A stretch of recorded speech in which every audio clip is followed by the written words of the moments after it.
Hi, I'm George. So we're currently in the second lockdown and I'm already going a bit stir crazy missing golf. So what I want to show you today is a few drills that I've been doing at home to help keep my game in check and also improve on a few areas that I've personally been struggling in.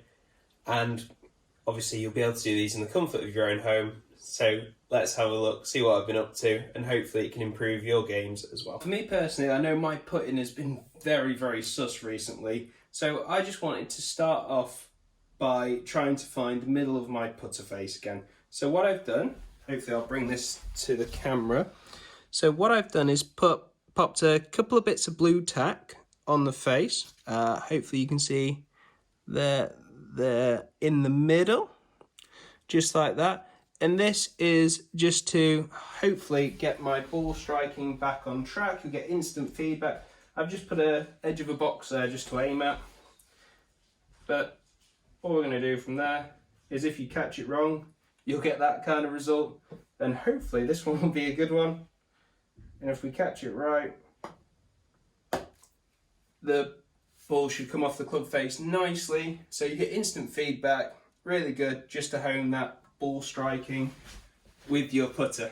Just another thing to add here is that if you're struggling actually to strike the ball properly with the blue tack on the club face, what you can do when you're starting out is kind of make this gap a little bit wider, and as you improve, slowly bring the blue tack in so there's not much room for error at all.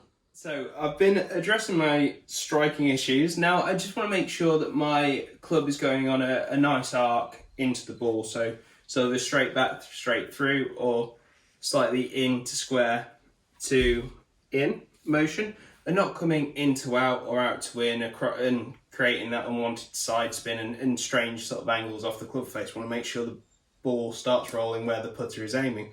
So to do that, I'm going to set up a little drill. Now, you can use a skirting board. My carpet's actually raised on the edge, so I've got a box which I'm going to put against it to bring it away so my ball actually sits where I need it to with the putter. So first thing I'm going to do is come over here. I have a cushion here. Now you can use a cushion, a book, pretty much anything that's not going to stop the ball from damaging your skirting board at the end, or wash cabinet as this may be.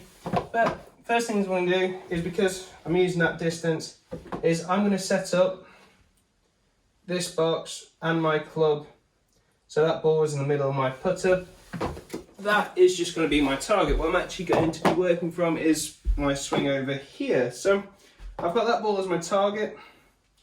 Now I'm going to set this up so that my ball is in the middle of my club face when my club is up against this box.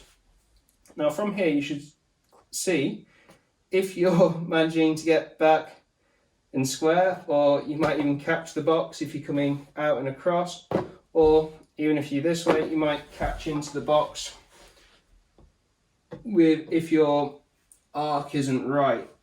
So what we're going to see is the club from here coming back and through, and that ball striking the target.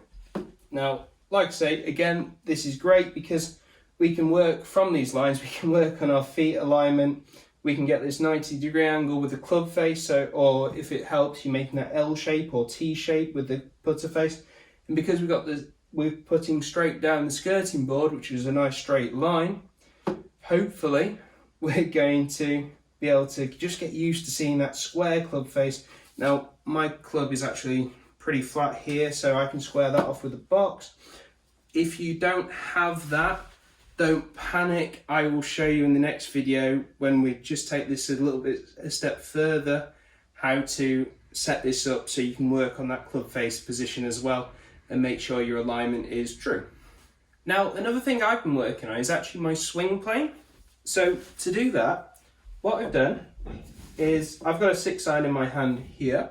So I'm going to set up to the wall, and sort of halfway between my feet and the skirting board, I've just popped a club there, nice and parallel to the wall.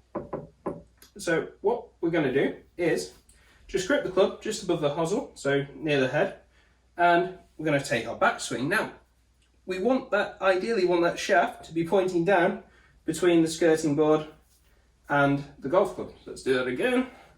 So there would be very good. That's keeping the hands nicely in front of the chest there. For those of you who get a little bit more on the inside, you'll see the club pointing at the wall. For those of you who take the club out a little bit much, you'll see the club shaft pointing straight down, maybe in between the golf club and your toes. And that is also not ideal. Now, these aren't game-breaking mechanics. I mean, you look at Sergio Garcia, top of his backswing, I mean, the club would be sort of here, but he does get the club back in nice and parallel at this point, sort of on the downswing, so he kind of fixes that.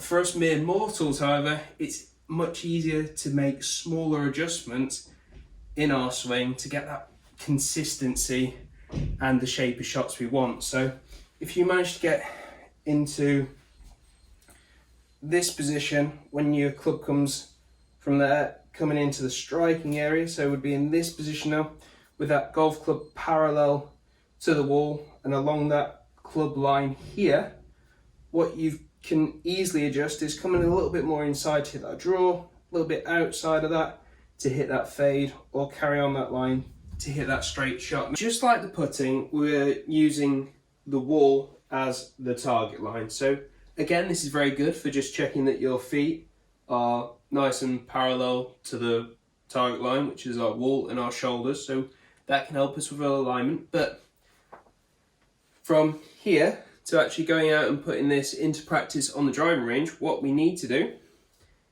is, or a nice, easy, simple way to do it is stop in the same position. So there, so hands sort of level with your sternum. Just make sure that shaft, just stop, check that shaft is pointing between the golf club you set up, and instead of the skirting board, it will be a ball, so the shaft should be pointing there. And from there, just carry on the swing, and then come down through. Again, when your club's level with the ground there, hopefully it should be pointing down the club, and then you'll come back into the golf ball very nicely, hopefully getting that better strike and a bit more consistent ball flight. Now, the last thing I'd recommend you do is just leave a golf club laying around so you can just practice putting your hands on the grip properly. So you want that grip through your fingers, this fatty pad on top. You can have a little line here, I don't know if you can see that, so the club is not in the palm of my hand. Okay, you're going to look for sort of 2.5 knuckles showing, and this V here running between your right ear and right shoulder.